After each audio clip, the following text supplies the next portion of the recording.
Évaluer pour punir ou pour grandir? C'est la question que pose le miroir RH aujourd'hui.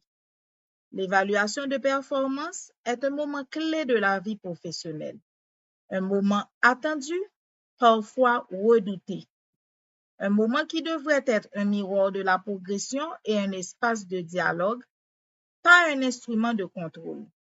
Et pourtant, dans certaines organisations, elle devient un outil de sanction où la peur remplace la confiance. Mais que se passe-t-il lorsque l'évaluation perd son sens? Le feedback, c'est le cœur de toute évaluation. Un feedback efficace ne juge pas, il guide.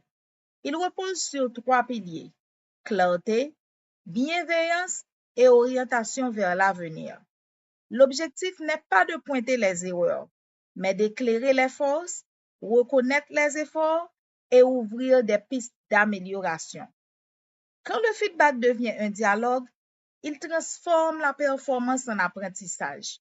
Un feedback bien mené, c'est une conversation qui fait grandir.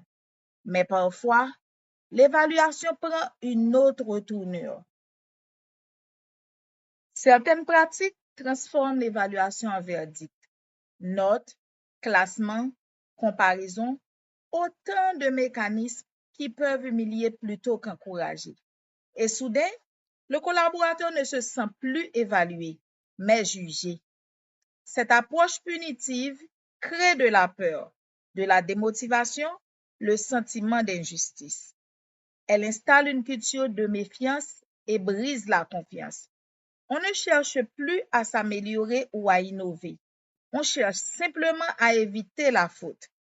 Quand l'évaluation devient une menace, elle détruit l'engagement. Alors, comment rétablir sa vocation première? Réhabiliter l'évaluation, c'est lui redonner du sens et la replacer dans une logique de croissance partagée. C'est passer d'un contrôle à une co-construction, des objectifs partagés alignés sur la réalité du terrain, des échanges réguliers plutôt qu'un entretien annuel figé, une écoute sincère et une implication du collaborateur, acteur de son propre développement. L'évaluation devient alors un espace de dialogue, de reconnaissance et de projection.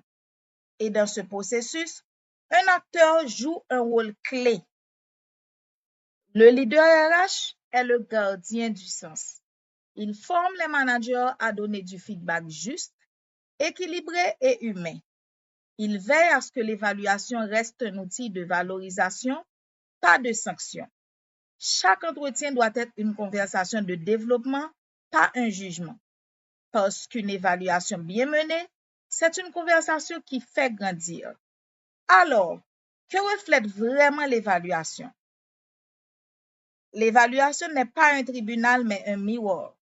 Elle reflète la manière dont l'entreprise considère ses collaborateurs, comme des ressources à contrôler ou des talents à faire grandir. C'était avec vous, Ketsia Jean-Charles, dans le Miroir RH. Merci de votre écoute et à très bientôt pour un nouvel épisode. Pour ne rien manquer, abonnez-vous dès maintenant à ma chaîne YouTube Le Miroir RH.